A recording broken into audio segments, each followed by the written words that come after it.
y bienvenidos a todos a la sesión de hoy de la plataforma de diagnóstico y tratamiento por imagen. Hoy como ponente tenemos a Diego Jurado, que nos va a hablar de un tema muy interesante sobre la planificación de la radioterapia, el uso de la imagen en el tratamiento mediante radioterapia.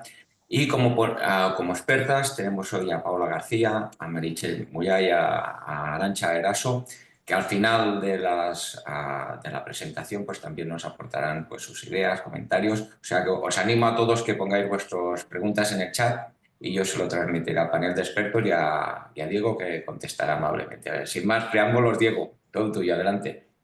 Pues nada, muchas gracias. Bueno, muchas gracias por invitarnos y sobre todo, bueno, yo soy físico, pero intentaré hablar un poco en nombre de todos ¿no? los actores involucrados en el proceso radioterápico, donde ahí evidentemente el papel principal pues, ¿no? es el de los médicos, ¿no? De los oncólogos radioterápicos y bueno, luego comentaremos a ver qué tal. He intentado hacer un overview rápido porque hay muchos temas, muchos palos a tocar y bueno, me centraré únicamente en el uso de la imagen en lo que es el proceso de oncología radioterápica, porque evidentemente pues, tiene su papel, que os voy a explicar, ¿no? En el diagnóstico, en el seguimiento, etcétera, etcétera, pero específicamente para poder hacer lo que sería el tratamiento radioterápico sí que hay una serie de requisitos, ¿no? Y de características que se tienen que cumplir.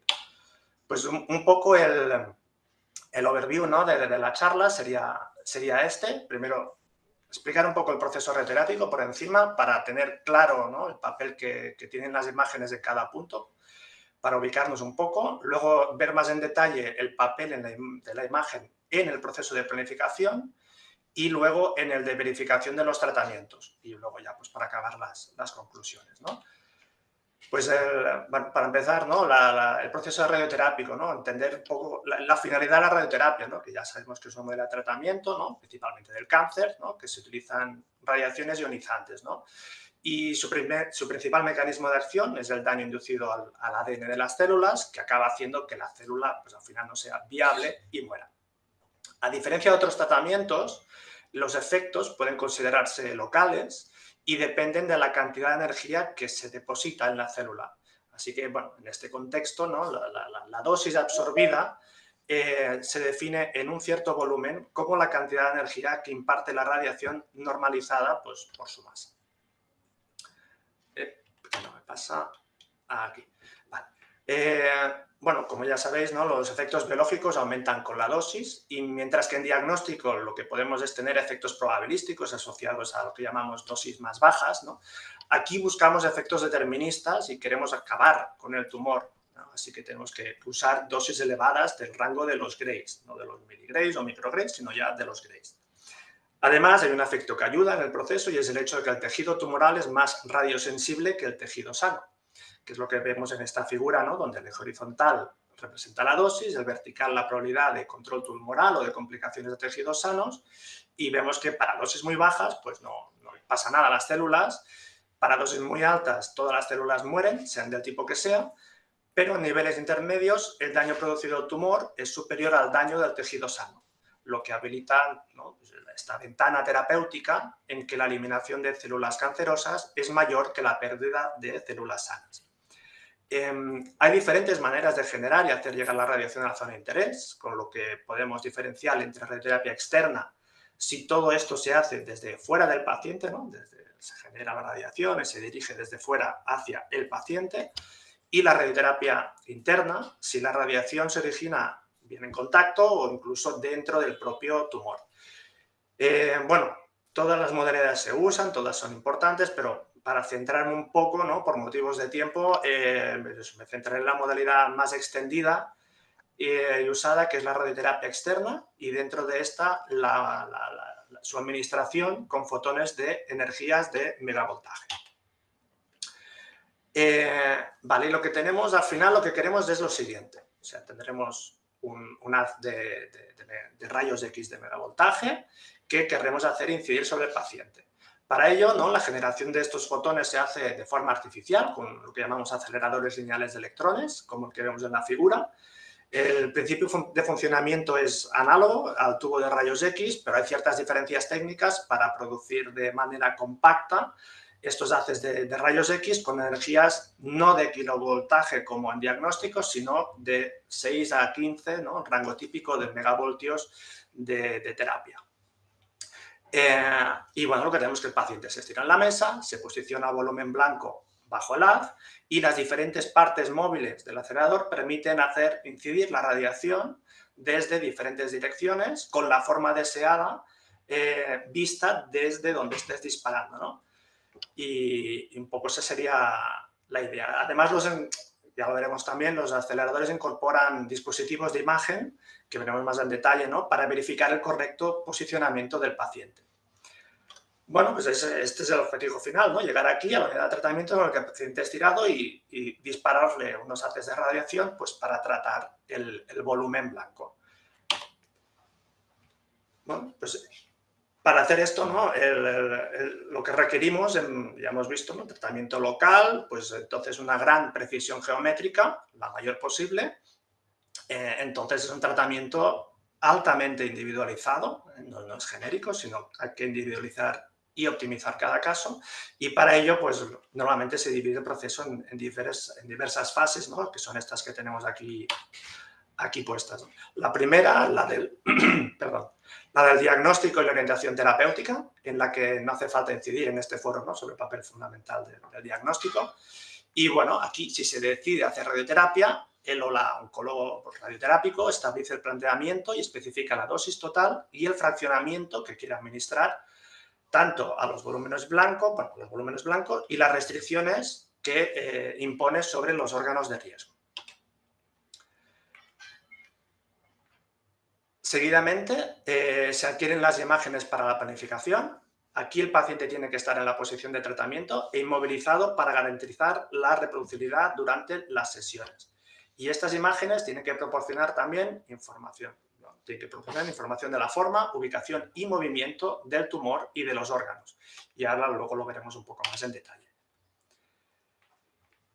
Sobre las imágenes adquiridas, el oncólogo radioterápico entonces delimita los volúmenes de tratamiento y de los órganos de riesgo. Y aquí vemos pues, un ejemplo típico, ¿no? de cabeza y cuello, donde en rojo hay algunos de los volúmenes de tratamiento.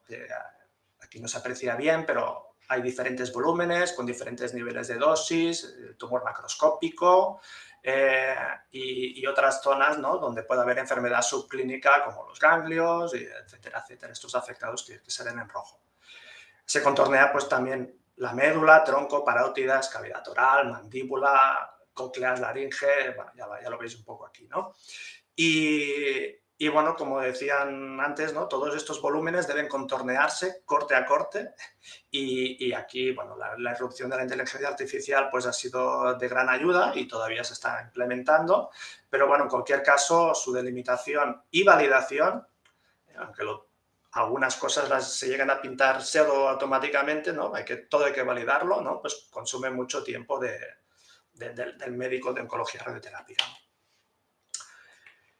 La siguiente etapa del proceso es la de la planificación dosimétrica, en la que los técnicos dosimetristas y los físicos médicos diseñan el tratamiento de forma virtual con la ayuda de un sistema de planificación, que es un programa informático que tiene caracterizados los haces del acelerador, tiene también acceso a las imágenes y los volúmenes de las fases anteriores y es capaz de combinarlo todo para hacer una estimación de la distribución de dosis punto a punto dentro del paciente con unas resoluciones típicas de 1 a 2,5 milímetros.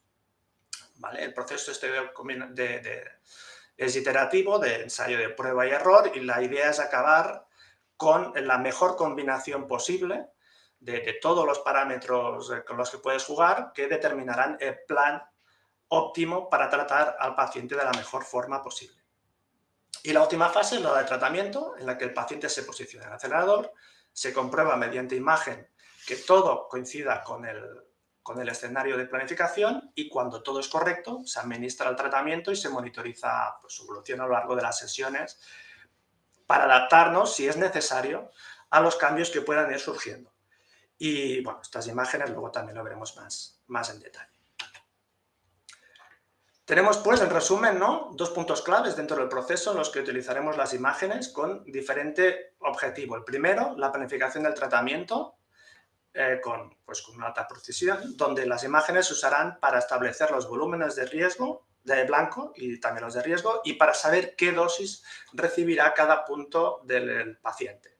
Y el segundo es la verificación de que el tratamiento se impartirá tal y como estaba planificado. Bueno, quería remarcar también que la importancia de las imágenes ha ido creciendo con el tiempo, en paralelo a la mejora continua de las técnicas de radioterapia, ¿no? Al principio podíamos tratar volúmenes con formas simples, pero cada vez pues, la precisión y la conformación ha ido mejorando hasta los niveles actuales en que podemos adaptar prácticamente a cualquier forma, tratar simultáneamente diferentes zonas con diferentes niveles de dosis e incluso pues, tener en cuenta el movimiento que se pueda producir dentro de la fracción.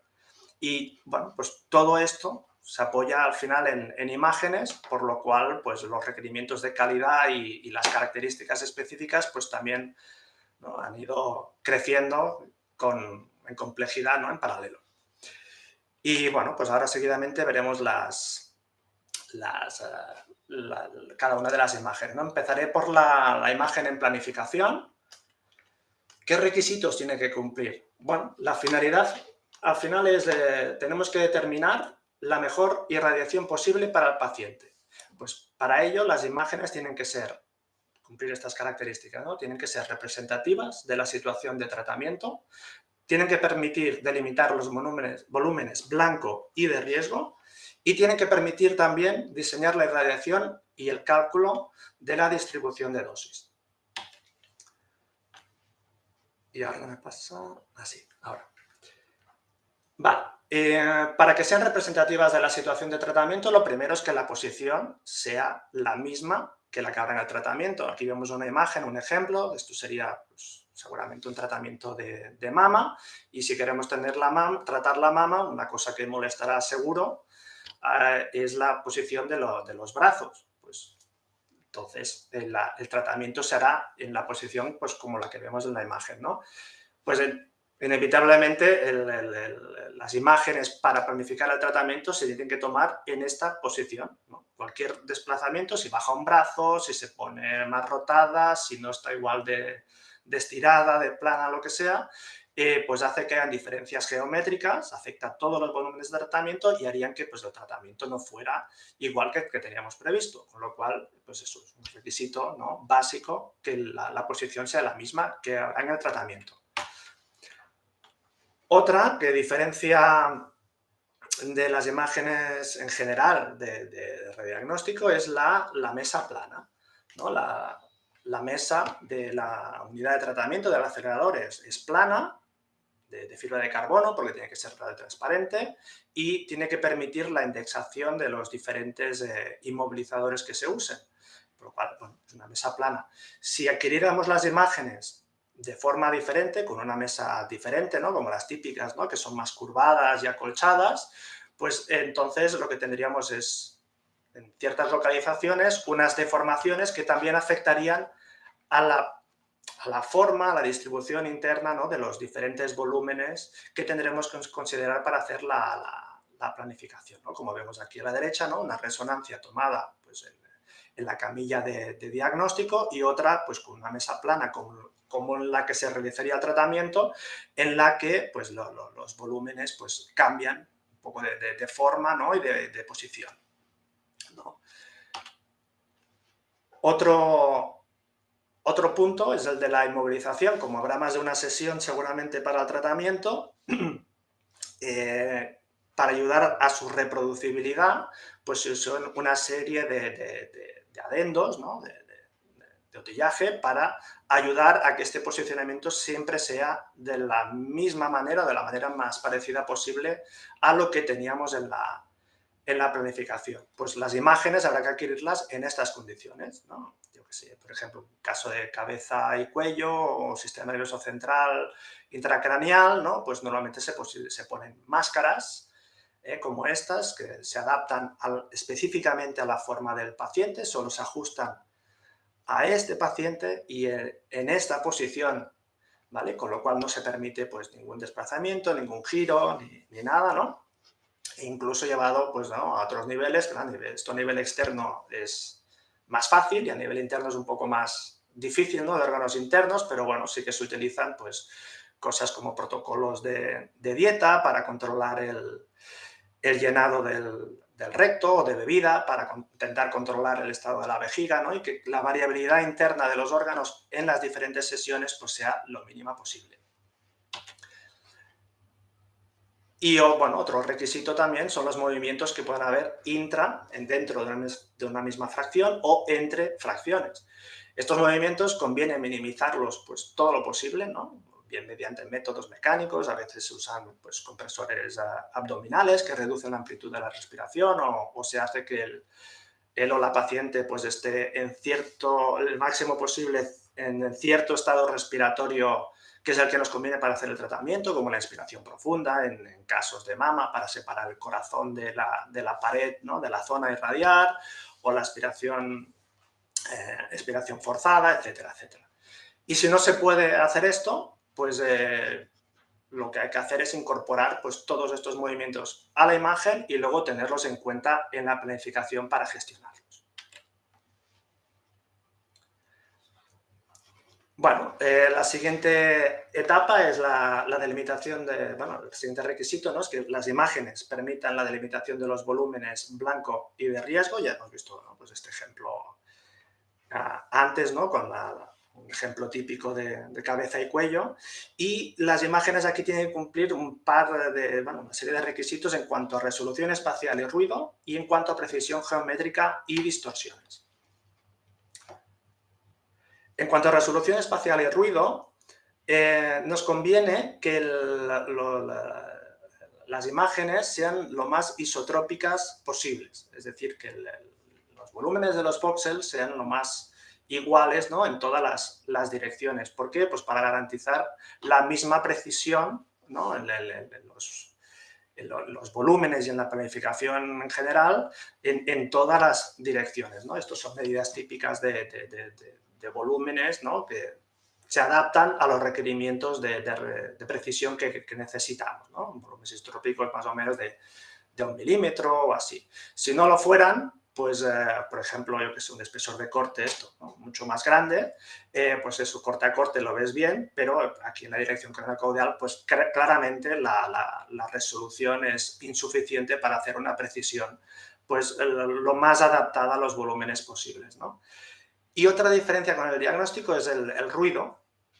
Normalmente, estoy hablando ahora de imágenes radiológicas, ¿no?, de TAC, ¿no?, adquiridas con radiación, pues que normalmente la buena imagen radiológica es aquella que tiene el ruido, pero no tanto ruido como para que te impida hacer el diagnóstico, ¿no?, que la finalidad diagnóstica, la orientación que tenías con la prueba. Y aquí la finalidad es un poco diferente, y sí que pues se prioriza más la precisión en todo el proceso resultante que no el ahorrarte un poco de dosis en estas exploraciones, y que siempre se dan pues un poco más que en diagnóstico. Y un aspecto importante también es el de la precisión geométrica y las distorsiones, ¿no?, que tienen que estar controladas al milímetro, si queremos adaptarnos al milímetro a los diferentes volúmenes. Y esto, bueno, ya sabéis que es un problema sobre todo en la resonancia, en la que podemos tener distorsiones pues por gradientes no lineales del campo, inhomogeneidades del campo magnético, etcétera, ¿no? Y si nos alejamos del centro de la imagen, pues siempre aparecen o pueden aparecer este tipo de distorsiones. Aquí vemos un ejemplo de cómo afectaría esto a un caso del sistema nervioso central, ¿no? A la izquierda tenemos cómo se contornearía, ¿no?, el resultado de contornear sin corregir pues todo esto. Aquí en medio corrigiendo estas distorsiones, y aquí pues luego un poco todo junto, ¿no? Vemos las diferencias y bueno, los volúmenes resultantes pues serían diferentes, ¿no? Es un aspecto importante a controlar. Y otra característica que tiene que cumplir es que el contorno del paciente pues esté completo.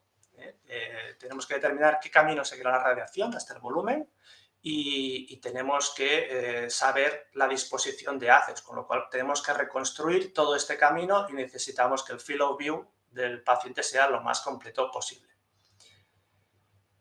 Y el último requisito que tiene que cumplir para la planificación es este, que el contorno del paciente y que la información tenemos que obtener la información de la composición material y o una pista y de la densidad de cada uno de los diferentes voxeles. ¿Por qué? Pues para hacer el cálculo necesitamos saber la radiación que se encontrará en el camino y dentro de la propia deposición de la energía en el voxel, ¿no? Y tenemos que saber, yo qué sé, pues si esto de aquí es tejido adiposo y de qué densidad, si esto es músculo de qué densidad, o qué densidad tiene el hueso este de aquí, que luego atenuará más, ¿no? El aire, etcétera, etcétera. Y aquí el papel del TAC, pues para nosotros es fundamental, ¿no? Porque nos da una relación entre el nivel de gris y el voxel, del voxel y la densidad que tenga o el material que hay, pues de una forma pues casi directa. Es una imagen obtenida con radiaciones, no es más que un mapa, ¿no? de mapas de coeficientes de atenuación de la radiación en cada uno de los puntos, y esto nos da una información súper valiosa para luego hacer los cálculos, ¿no? Aquí vemos un ejemplo en el caso del TAC, ¿no? En este eje tenemos las unidades Hounsfield, el nivel de gris, dijéramos, y aquí tenemos la densidad másica correspondiente, ¿no? Y vemos cómo sigue, pues, una relación relativamente simple. Y a partir de aquí, pues, podemos determinar un poco a cada unidad Hounsfield, pues, qué material del cuerpo humano, pues, también le corresponde, ¿no? Y, bueno, este es básicamente el por qué el TAC está presente en la mayoría o en todos los servicios de oncología radioterápica, ¿no? Aquí el uso del contraste, bueno, hay que ir con cuidado porque el contraste mejora la visualización de los volúmenes, pero puede afectar al cálculo, ¿no? El contraste iodado desde alta densidad pues puede hacer que durante el cálculo consideremos pues, densidades que luego no serán las que haya durante el tratamiento. Y otro aspecto también es esto, ¿no? Para que la curva sea unívoca, tanto el kilovoltaje como toda la parte de reconstrucción de la imagen tiene que estar fijada. Cualquier variación de alguno de estos parámetros haría que esta forma, que esta relación cambiara y, bueno, habría que caracterizarla también, ¿no? Y, bueno, por eso la calidad de imagen muchas veces, los protocolos no están tan optimizados para la buena visualización como en diagnóstico, y sí más para el cálculo, ¿no? Y aquí el papel del TAC con energía dual, el photon counting, que permiten ser mucho más precisos en todo esto, pues la verdad es que tiene un camino muy prometedor por delante. En cuanto a las modalidades más utilizadas, bueno, ya hemos dicho que para el cálculo necesitamos el TAC, y para la limitación de volúmenes, pues el TAC ya sabéis que no es lo ideal muchas veces, ¿no? Por sus características de visualización de tejido blando sobre todo, y entonces pues tenemos que utilizar otras modalidades, ¿no? Como la RESO o el PET. En cuanto al TAC, para la limitación de volúmenes, pues va bien si, bueno, si viendo diferencias de tejido blando, o hueso o aire, pues tendríamos bastante, ¿no? Y la visualización de tejido blando, pues es un poco más dificultosa, ¿no? Sí que podemos distinguir más fácilmente tejido adiposo, de muscular y tal, y intentar delimitar, pues así, volúmenes, pero bueno, es mejorable, ¿no?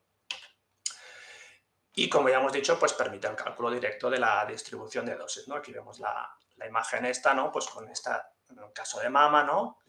Con el TAC, pues directamente hemos podido estimar toda esta distribución de haces de radiación, pues qué distribución de dosis resultaría dentro del paciente. En cuanto a la resonancia, pues para la delimitación de volúmenes, pues es mucho mejor en cuanto a visualización de tejido blando, ¿no? Y pues en el sistema nervioso central intracraneal, pues es casi indispensable, y luego es muy útil, pues eso, en ginecológicos, en próstata, en hipocampo, bueno, tiene muchísimas aplicaciones la resonancia, ¿no? El tema es este, ¿no? Si la zona no es rígida, la zona que queremos delimitar el volumen no rígido, pues lo ideal sería adquirir estas imágenes pues con una mesa plana, los inmovilizadores que se tengan, ¿no? Que se vayan a utilizar, etcétera, etcétera. Pero en cambio, la resonancia para el cálculo de distribución de dosis pues no es lo ideal. La relación entre el nivel de gris y la información que no tengamos de los materiales pues no es directa, es muy complicada, varía secuencia a secuencia, con lo cual es un poco pues complicado. Aquí necesitamos el tag y tenemos dos opciones. La primera es hacer otro tag específico para hacer el cálculo y luego hacer un registro, una fusión de imágenes con la resonancia que se ha utilizado para delimitar los volúmenes y bueno, ya está, ¿no? Utilizar la combinación de las dos, ¿no? Ahí el registro es rígido y va bien si las estructuras son rígidas, como el caso intracraneal, ¿no? Que toda la cavidad pues, se mueve pues, solidariamente y ahí no hay problema. Pero si no, pues ya aparecen un poco más las dificultades, ¿no? Y aquí el registro deformable entre modalidades pues no es muy aconsejable por todas las dificultades técnicas e incertidumbres pues que lleva. Y otra opción es intentar transformar la resonancia magnética con los volúmenes en un tag para el cálculo. Y bueno, hay varios métodos, aquí he puesto un poco los más, ¿no?, utilizados. El de la izquierda es más rudimentario, ¿no?, en el cual se coge la resonancia y se intentan delimitar pues, diferentes zonas, ¿no?, con diferentes materiales, ¿no?, y tener un pseudo CT para hacer algún tipo de cálculo en ello. Y en lo que realmente se está trabajando pues, muy intensamente es en la obtención de tags, de imágenes de tag a partir de imágenes de resonancia mediante la inteligencia artificial, ¿vale? Intentar transformar pues, imágenes como las que vemos arriba, ¿no?, de este cerebro, de este abdomen de aquí, ¿no?, pues en las imágenes de abajo que se han obtenido, pues eso, transformando mediante inteligencia artificial, pues la imagen de resonancia en una imagen de tag que nos serviría pues, para hacer el cálculo, ¿vale? Esto, bueno, pues está en boga y sería un poco la solución más eficiente para hacer todo el proceso basado únicamente en resonancia. Y por último tenemos el PET, la imagen funcional, que claro, pues para delimitar volúmenes también es muchas veces muy importante, sobre todo para saber, ¿no?, qué zonas están afectadas y cuáles no, ¿no? La parte más cuantitativa es más difícil porque el valor umbral del sub, ¿no?, para establecerlo únicamente hay que mejorar las métricas que se utilizan, los umbrales, ¿no?, y se está trabajando mucho también en esto, pero bueno, al final acaba utilizándose en general más como una guía que como otra cosa, ¿no? Y para el cálculo de la distribución de dosis, pues necesitamos el tag otra vez. Bueno, aquí tenemos una ventaja y es que el PET pues muchas veces va con el tag, ¿no? Pues si tenemos un PET tag, podemos intentar utilizar este tag para hacer la planificación, siempre y cuando se haya obtenido en las condiciones en que luego se va a hacer el tratamiento, y si el PET es reso, pues se puede intentar transformar la reso en el tag también con alguna de las opciones que hemos visto antes, ¿no? Y bueno, el tercer punto es la imagen de la verificación de los tratamientos, ¿no? Primero que tenemos que saber es qué verificar, ¿no? O sea, tenemos antes, durante y después de la sesión de tratamiento, tenemos que monitorizar todos los volúmenes, con lo cual necesitamos obtener una imagen dentro de la sala de tratamiento. Y tenemos que hacer un registro de esta imagen con la de planificación, pues para ver cualquier diferencia, ¿no? El proceso un poco sería este en general, ¿no? El paciente llega, se posiciona en la máquina, se mueve y se verifica mediante imagen el posicionamiento, traslaciones, rotaciones, etcétera. El posicionamiento también de los haces de tratamiento que apunten al volumen y la disposición geométrica de los diferentes volúmenes, ¿no? Si están en sus sitios, si hay deformaciones, etcétera, etcétera. Y luego, durante la propia radiación, pues hay que monitorizar, ¿no?, los movimientos que pueden haber dentro de la fracción. Y ya el paciente se va para su casa y también tenemos que poder saber si han habido cambios a lo largo del tratamiento, ¿no?, para hacer una posible adaptación.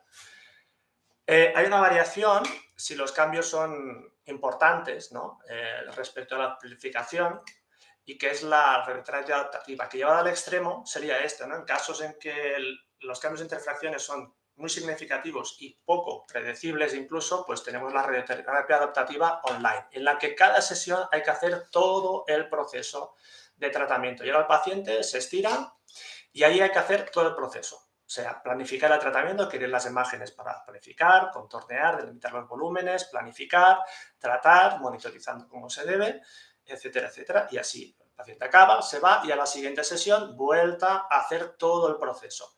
Claro, esto tiene que ser mucho más ágil que antes, tiene que ser muy ágil y es un proceso muy demandante, ¿no? Aunque la inteligencia artificial, pues aquí es fundamental. Bueno, pues es un proceso un poco muy laborioso para todos los estamentos y más lento que un tratamiento normal. ¿Qué modalidades tenemos para verificar todo esto? Bueno, una es verificar la superficie del paciente en tiempo real. Hay diferentes sistemas que permiten visualizar tridimensionalmente la superficie para posicionar al paciente en relación a los agentes de tratamiento, ¿no? Aquí vemos un ejemplo, ¿vale? Y es eso, comparar la posición de la superficie del momento de planificación con el momento de tratamiento.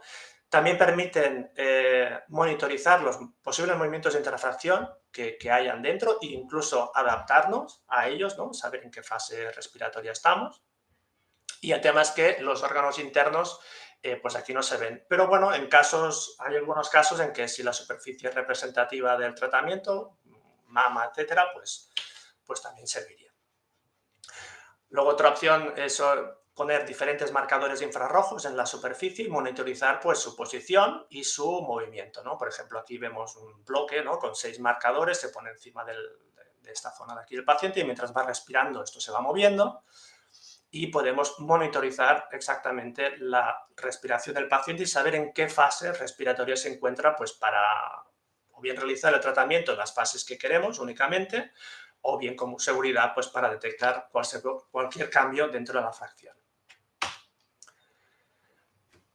Y bueno, esta es la modalidad un poco estrella, ¿no? La de los rayos X obtenidos en la unidad de tratamiento. Tenemos dos opciones, una es utilizar el propio de tratamiento, son rayos X de alta energía, pues se pone un detector, un panel de silicio amorfo aquí y se puede ver pues con el enlace de tratamiento una imagen de por dónde está pasando toda la radiación y como también la mayoría de máquinas, como las características de contraste de estas imágenes pues no son tan buenas como en diagnóstico, lo que se hace también es, pues pones un tubo de rayos, un detector de rayos, ¿no? Como los de diagnóstico, y tienes una imagen pues bidimensional, ¿no? Y puedes hacer escopia, puedes hacer un poco lo que quieras, ¿no? Aquí vemos las diferencias, ¿no? De que el megavoltaje, kilovoltaje, y bueno, el tema es que aquí puedes ver la estructura ósea, la superficie, el aire, desde una sola dirección y poca cosa más. Sí que es muy, muy útil, ¿no? Pues para verificar el posicionamiento a grosso modo, pero bueno, ¿vale? Y hasta que no esté todo pues, con planificación, pues no se permite el tratamiento. Esto sería algún ejemplo, ¿no? de cómo visualizar órganos internos así, como no los ves directamente, pues a veces se ponen marcas fiduciales, como el caso de esta próstata que vemos aquí, ¿no? E incluso esto se puede monitorizar dentro de la fracción, ¿no? Sabemos las posiciones teóricas desde cada proyección con el TAC y entonces el sistema es capaz de predecir cómo se debería ver y a medida que se hace el tratamiento, pues cualquier discrepancia haría que el tratamiento en sí no se produjera. Y además estas imágenes de verificación se pueden utilizar pues para intentar reconstruir o saber, ¿no? Si la dosis, el haz que ha atravesado el paciente es como el que teníamos previsto y el tratamiento, la dosis que ha recibido el paciente, vaya, es la que teníamos planificada. Una evolución de esto es el CONBIM, ¿no?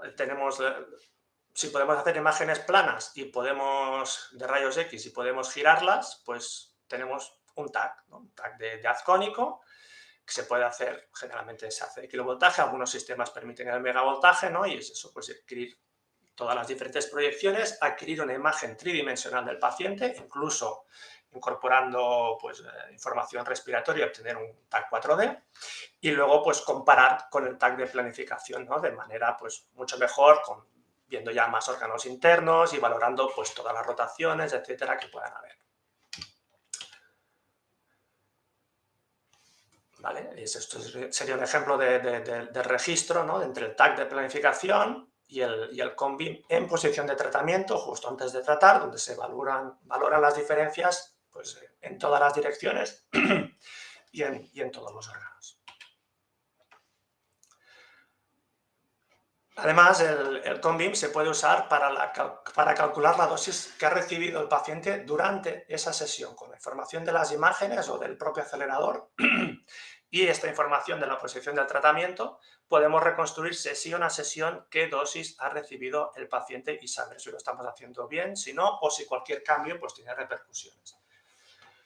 Lo que decíamos también del uso de la resonancia, pues evidentemente también es muy útil o puede ser muy útil en determinadas localizaciones, ¿no? Para visualizar los órganos internos, ¿no? Como el hígado, el páncreas, riñón, próstata, gine, ¿no? Pues para ello también hay máquinas específicas que lo que incorporan es pues, una resonancia, ¿no? La que está actualmente comercializada, pues las resonancias de 0,5 teslas y con un bore amplio. Y bueno, pues aquí hay un acelerador, ¿no? Y esto permite pues, obtener imágenes de reso y para hacer las comprobaciones, e incluso seguir el movimiento dinámicamente y hacer el tratamiento. Y luego hay otros sistemas, estos bueno, están muy poco implantados, pero bueno, demuestra un poco ¿no? la extensión y el camino que se está siguiendo con todo el tema de la imagen, ¿no? Que sería incluso ¿no? la radioterapia guiada biológicamente. Hay algún equipo comercializado que lo que incorpora es un PET y un acelerador, ¿vale? Además puede hacer un CONBIM de kilovoltaje, ¿no? Y entonces, incluso con el PET, pues puedes ver en 4D, ¿no? El movimiento que pueda haber y adaptarte a ello, ¿no? Un poco esto sería la idea, ¿no? Un poco visto la máquina, ya la hemos visto antes. Y esto sería pues una planificación, ¿no? Directamente utilizando este PET, y el PET propio serviría pues tanto para la planificación como para luego posicionar al paciente y verificar pues que todo sigue igual o no, o que la respuesta al tratamiento pues ha hecho o disminuir el volumen o aparecer otro foco o lo que sea y adaptarnos a todo ello dinámicamente a medida que van pasando las sesiones. Y ya acabo, ¿no? Una diapo solo. Y como resumen, vaya que el tratamiento radioterápico es local y necesita de una alta precisión geométrica, que el papel de la imagen en el proceso radioterápico es fundamental aquí, que es indispensable tanto en el diseño del tratamiento como en su verificación, que las imágenes tienen que cumplir una serie de requisitos específicos, tanto geométricos como técnicos, diferentes a veces de los de diagnóstico, que en la planificación del tratamiento el TAC es generalmente necesario para poder hacer los cálculos y esto pues, condiciona a veces y claro, se puede o se suele complementar esta información con otras modalidades para la delimitación de los volúmenes, ¿no? Y que las sesiones de tratamiento también se verifican mediante imágenes para comprobar que el tratamiento que se imparte corresponde con el planificado, ¿no? Y aquí hay pues, multitud de opciones y de combinaciones posibles. Y bueno, pues básicamente este sería el tema. Muy bien, muchas gracias, Diego, por esta excelente revisión de la aportación de la imagen en la planificación, ¿no? Del tratamiento radioterápico. Animo ya a Arantxa, a Meritxell y a Paula que si pueden añadirse a la discusión. Y tenemos varias preguntas en el chat de Salva. La primera pregunta, ¿en qué tipo de tumores creéis que es más imprescindible esta colaboración o relación que puede haber entre física, oncología radioterápica, radiología y medicina nuclear, ¿no? ¿Dónde es más crítico? En todo tipo de tumores, ¿no? Es crítico, pero quizá en estos que hay movimiento, en algunas áreas en concreto, Diego.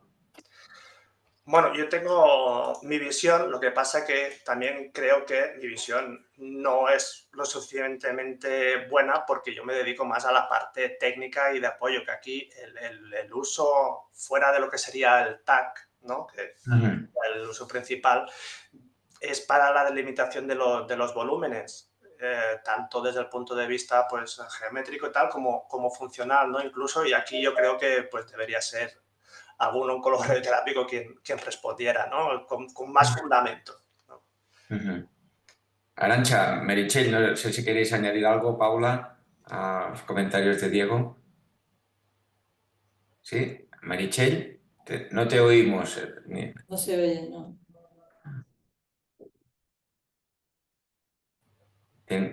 ¿Tenéis la cámara y el micro apagado? Tanto... Hola. Hola, sí, Hola. Arantxa. Vale. Pero es que la cámara no... Vale, ahora tenemos... Sí, ahora sí que tenemos. Ahora está. Bueno, yo creo que la imagen es pues, fundamental, ¿no? A la hora de la delimitación de nuestros volúmenes, más allá también del proceso diagnóstico y el de evaluación de respuesta, evidentemente que en eso pues, contamos con vosotros. Hay tumores donde ya estamos utilizando pues resonancia a la hora de delimitar o PET, ¿no? Yo creo que el clásico y mejor definido pues son los tumores ginecológicos, ¿no? Porque es lo que nos permite pues ver bien la resonancia, pues ver bien todas las estructuras, el tumor. Yo creo que es algo que ya se está haciendo, ¿no? Con los protocolos que hay a nivel europeo. Y, por ejemplo, también se está utilizando en estos momentos el PET en cáncer de pulmón, ¿no? Y también sería de utilidad en cabeza y cuello, creo yo, ¿no? Esas son las situaciones, sobre todo aquellos tumores que tenemos tumor presente, es donde yo creo que es más importante todo lo que es pues esta colaboración con radiología, más luego la formación, que decíamos que igual habrá momentos en los que tener al lado un radiólogo, o hay momentos en los que tener un radiólogo al lado pues es prioritario, ¿no? Yo creo que es estos tumores donde hay tumor presente, donde pues tenemos grandes oportunidades, ¿no? Que ya se están trabajando, pues depende de cada centro un poco, no está estandarizado, más, bueno, en ginecología, en tumores ginecológicos sí, pero sí que es ahí donde hay que avanzar. Yo sí que creo que sí que ha mejorado. Con los años ha aumentado mucho esa colaboración entre oncólogos, nucleares y radiólogos que yo no veía hace 20 años. Es decir, cada vez veo más radiólogos que están informando el PET con los nucleares y oncólogos que están yendo a pedir su opinión. O sea que realmente eso se ve cada vez más, ¿no? Por lo menos en nuestro caso hay como mucha... Es verdad que tenemos un hospital que no es muy grande, que también favorece esa complicidad, pero que sí que están colaborando cada vez más unos con otros. Sí, Sí, claro, yo estoy muy de acuerdo con eso, también nos pasa, ¿no? Y incluso la avalancha, ¿no? de peticiones de recuperar imágenes de diagnóstico del PAX, ¿no? Pues para hacer eso, por los registros y las delimitaciones, pues es cada vez mayor, ¿no? Incluso la compra de inmovilizadores viene muchas veces condicionada, pues para eso, claro. ¿no? Para su compatibilidad con la resonancia, porque, ostras, a ver si podemos, ¿no? Justo. Lo estábamos hablando esta mañana, o el PET, que aquí no tenemos PET, un hospital, el único hospital de este tamaño que no tiene PET, y hacemos los PET en el Marañón, y entonces han tenido que ir los físicos de radioterapia de aquí a ver si los inmovilizadores eran compatibles con la mesa indexada de allí, pero bueno, pues lo vamos consiguiendo, pues porque cada vez es más necesaria esa fusión. Lo estábamos hablando. Es importante, ¿no? Adaptar a la logística de cada centro también Sí. puede ser también diferente y, bueno, que potenciar esta colaboración. A Meritxell, que comenta en el chat que está conectada, pero creo que no la podemos oír. No sé si querías añadir algo, comentar algo, Meritxell. Creo que nos oye ella, pero nosotros no, ahora mismo no Sí, no podemos. la vemos. Bueno, si no, seguimos Ahí con la está. siguiente pregunta que ha puesto Salva sobre el rol de los técnicos y la formación. Ya está Meritxell, ya está Meritxell. Ah, sí, sí, sí, Víctor. Meritxell. Sí. No te oímos, no. ¿Hay algún problema con el micro? Quizás si entras, si sales y vuelves a entrar. Está. A veces la informática se soluciona así, apagando y entendiendo, ¿no? Sí, sí. Venga, hasta luego. No te oímos, ¿no? ¿Tiene algún problema con el micro? Pobre. Os comentaba, una de las preguntas que hay en el chat también es sobre el rol y la importancia de la formación de los técnicos, ¿no? A medida que van avanzando todas estas técnicas de imagen, de segmentación y todo esto, el rol, ¿cómo lo veis vosotros? ¿Cómo ha ido mejorando y si todavía hay camino por recorrer, ¿no? En esto y la relevancia que tiene, ¿no? El técnico. Los técnicos yo creo que son fundamentales en todo, tanto en la adquisición de las imágenes como en su manipulación. Hacen luego la dosimetría, se hacen pues mucha parte del trabajo, ¿no? Está pues eso, soportada en ellos y que tengan una buena formación, ¿no? Y una buena relevancia, pues es capital. Sí, sí, súper importante. Son una pieza clave. Sí, la verdad que el papel del técnico en la oncología radioterápica ha cambiado en los últimos años, ¿no? Antes, pues simplemente ponían al paciente en el tratamiento, intentaban reproducir el tratamiento, hacían una imagen, acudía el médico, verificaba esa imagen y ya está. Y en cambio ahora cada día pues tienen delante, antes de hacer un tratamiento, pues tienen a la imagen del paciente, de la imagen de lo que van a hacer, la tienen que comparar ellos mismos, a veces solos, ¿no? Sin el apoyo nuestro, la mayor parte de los días, compararlo con lo que hemos planificado y tirar para adelante. Es decir, que su responsabilidad cada vez es mayor y bueno, sí que nos estamos encontrando con dificultades en su formación, porque así como nosotros físicos, médicos, tenemos muchas posibilidades de ir a un congreso, de formarnos, de hacer cursos, a nivel de lo que es la formación de técnicos no está demasiado reglada y sí que falta, ¿no? Nosotros en Diego, en Girona, nos hemos preocupado un poco de hacer algún curso para ellos y bueno, lo agradecen porque la verdad que es que no es que no se quieran formar, es que ¿a dónde voy a formarme, no? Sí, eso, y hay que hacer un cambio importante en todas esto. las verificaciones de tratamientos, la optimización de los protocolos para el paciente en concreto, ¿no? Que tiene sobre la mesa, ¿no? Cómo le hago el TAC, cómo le adquiero la imagen, qué hago con la respiración, tengo que avisar a alguien porque ha habido un cambio o no, mira, esto ya lo aceptamos porque seguro que ya está. O sea, es un papel, tienen que tener un conocimiento de base importante, es eso, sí, sí. Claro. Muy importante también tener... Sí. Tenemos Sí, Meritxell Meritxell ya conectada está. con varias... Meritxell ya está. Sí, Meritxell. Y perdón, y solo quería añadir una cosa, y de hecho, muchos de los técnicos que tenemos tienen la doble titulación. Son técnicos de radioterapia y también técnicos de imagen, y se nota, se nota. Ahora sí que parece que Meritxell ya está conectada. No. Bueno. Meritxell. Meritxell estaba Ha hace un habido un segundo. momento que ha aparecido y ahora ha desaparecido. Otra pregunta es si, Diego, que nos has explicado bien la imagen de cómo se hace, cómo se Ya está Meritxell, ya está Meritxell. ¿Meritxell? Ahora. Ahí está. Vale. Si hay una pregunta, si nos puedes explicar un poco mejor el rol, cómo os organizáis dentro del servicio de radiofísica, ¿no? Y del físico a la hora de hacer toda esta planificación y para los que no estamos metidos en todo el tema de la radioterapia, la planificación, ¿cómo? Bueno, pues sí, yo me centro, ¿no? Eso, como dices, el servicio de física. Hay varios modelos. Hay un modelo que sería, pues el servicio de física está unificado, dijéramos, y se dedica tanto a radioterapia como a medicina nuclear como a diagnóstico, ¿no? Hay que repartirse. Ahí la carga principal normalmente está en radioterapia. Y luego hay otros modelos, ¿no? De servicios pues, más separados, ¿no? Donde pues, la gente se dedica bien a una cosa o bien a otra.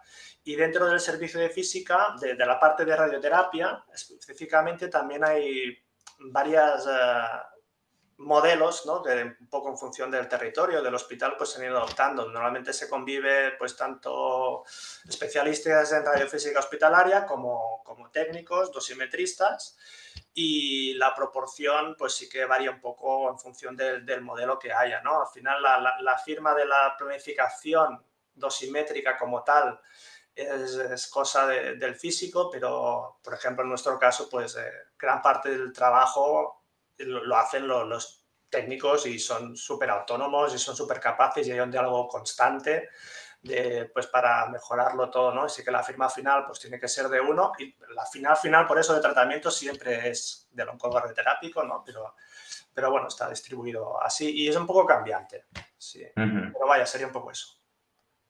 Dentro de lo que has explicado, una de las cosas que más me ha llamado la atención es la necesidad que existe del TAC a la hora de determinar la composición de los materiales y todo esto, porque hay que transformarlo en unidades Hansfield de alguna manera para saber cómo interacciona, ¿no? la radiación con la materia. Sí.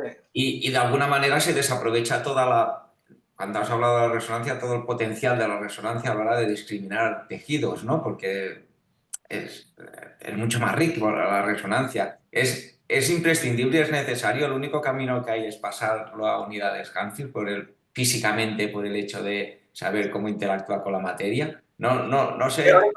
Teóricamente no. Bueno, aquí hay dos cosas, ¿eh? Yo he hablado de composición también de los materiales, ¿no? Y la densidad. Ahí depende un poco de cómo hagas el cálculo. Hay algoritmos que consideran todo agua, ¿no? Diferentes densidades, ¿no? Pero para saber la densidad sí que necesitas eso.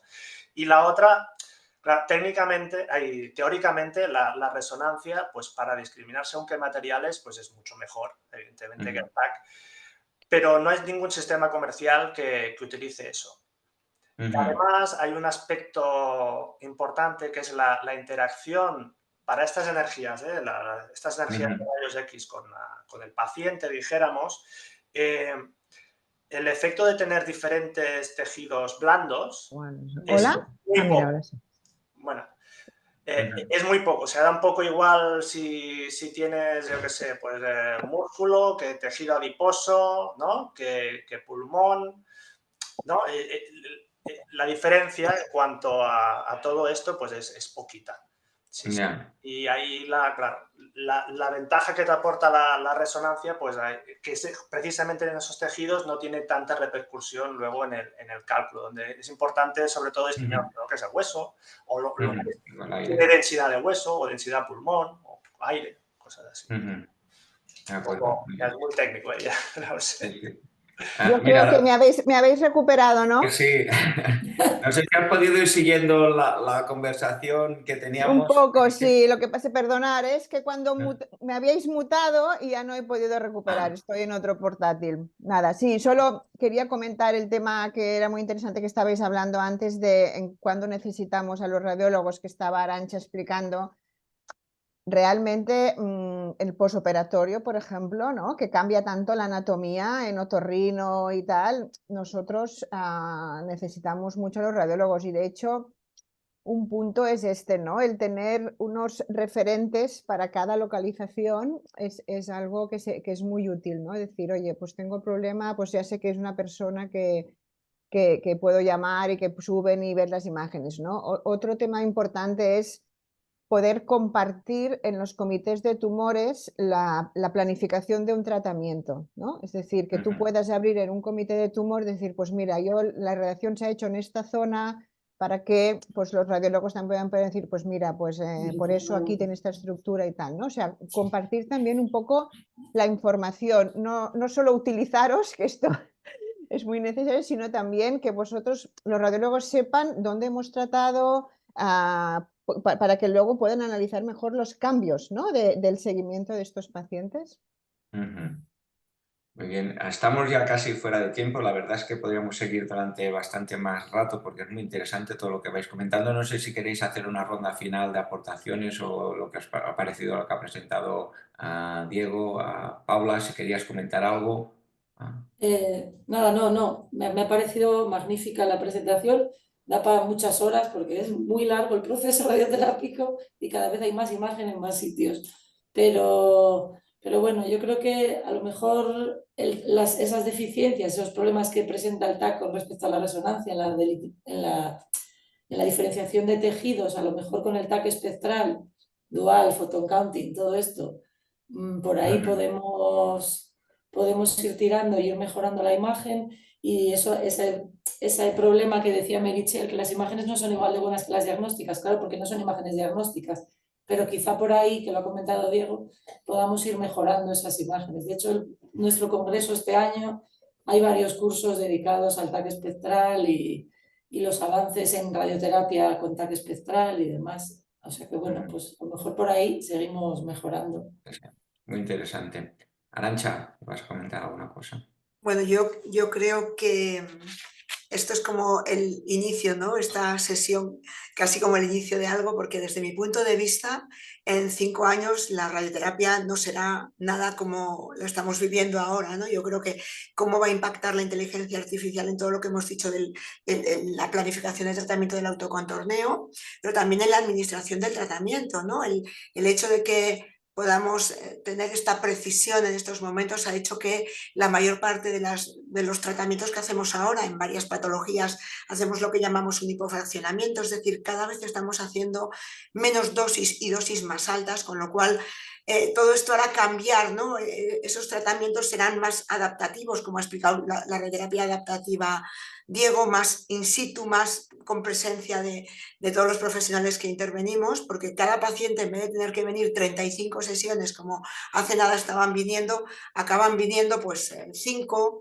una vez al servicio de oncología radioterápica, con lo cual abramos un poco la mente porque todos estos avances en imagen están haciendo una radioterapia mucho más de precisión y un cambio que en 5 años, bueno, si repetimos esta sesión no tendrá nada que ver desde mi punto de vista. Ya no hablemos de la radiómica que no ha salido aquí, ¿no? Cómo nos puede ayudar incluso a saber qué partes de tumor le podemos dar más dosis, cuáles van a responder mejor. Bueno, yo creo que en 5 años podemos repetir esto y no tendrá nada que ver con esta sesión. Lo repetiremos seguro, o antes incluso, Arantxa. No, antes. Antes, seguro. Meritxell, ¿estás de acuerdo con todo lo que está comentando? Sí, yo quiero felicitar a Diego, me ha gustado mucho y me ha gustado mucho la frase que has dicho de que la de precisión, ¿no? El tratamiento individualizado, porque estamos en la era de la oncología de precisión, pero no solo es la farma, ¿eh? Es también pues la imagen y nosotros trabajamos de manera individualizado para cada paciente, ¿no? Y esto es muy importante que se entienda y que se entienda el workflow de la radioterapia y cómo la imagen es necesaria en cada uno de los puntos, y quería felicitarte por la sesión, Diego, gracias. Muy bien, pues muchas gracias a todos. Yo también quiero felicitar a Diego porque lo ha hecho muy bien y ha sido muy interesante. También para mí ha sido un placer moderar esta sesión. Gracias a todos y Salva, seguro que quiere concluir la sesión. Bueno, primero de todo, gracias Víctor por tu excelente moderación. También muchas gracias a nuestras expertas, Meritxell, Arantxa, Paula. Ha sido muy interesante todas vuestras aportaciones y Diego, yo creo que nos has abierto como una ventana y en el fondo nos has dicho, señores, hay un gran cambio, hay como una revolución, van a tener que ponerse las pilas en incorporar nuevas técnicas, incorporar la inteligencia artificial con la radiómica, formar mejor a los técnicos, incorporar también a la colaboración con los radiólogos, lo que Meritxell ha comentado de las sesiones de los tumores, en fin, un auténtica cambio que viene ahora, ¿no? Tú eres optimista de todas maneras, Diego, ¿no? ¿Tú crees que vamos a ser capaces? ¿Confías en nosotros que lo hagamos? Bien, Diego, ¿cómo lo ves? Sí, yo además veo muchas ganas, ¿no? Yo leo en el chat también qué retos hay un poco, pues yo creo que no es por ganas, al final es un tema, si hubiera más recursos quizá, ¿no? Pues se harían incluso más cosas, ¿no? Pues más personal, pues más disposición de máquina y tal, yo creo que no es por ganas y que además es el camino que se está siguiendo, o sea que sí, ya lo creo. Como decía Arantxa, de aquí pocos años a ver cómo está la cosa. Bueno, yo cojo el testimonio de Víctor que ha dicho que esto hay que repetirlo, o sea que a lo mejor, Víctor, si quieres, de aquí a un año repetimos con los mismos y a ver cómo vamos avanzando, o de aquí a 2 o 3 y vamos viendo cómo mejoramos. Bueno, pues muchísimas gracias a todos. Simplemente comentaros que mañana tenemos una sesión del doctor Ángel Morales de San Sebastián que nos va a hablar de la inteligencia artificial y del enfoque integral de la gestión de riesgos con inteligencia artificial. Estáis todos invitados, que tengáis un gran día. Gracias, Diego. Gracias, Víctor. Gracias, Arantxa. Gracias, Paula. Gracias, Meritxell. Y gracias, Dani. Venga, nos vemos. Un saludo a todos. Gracias. Deu. Gracias. Adiós.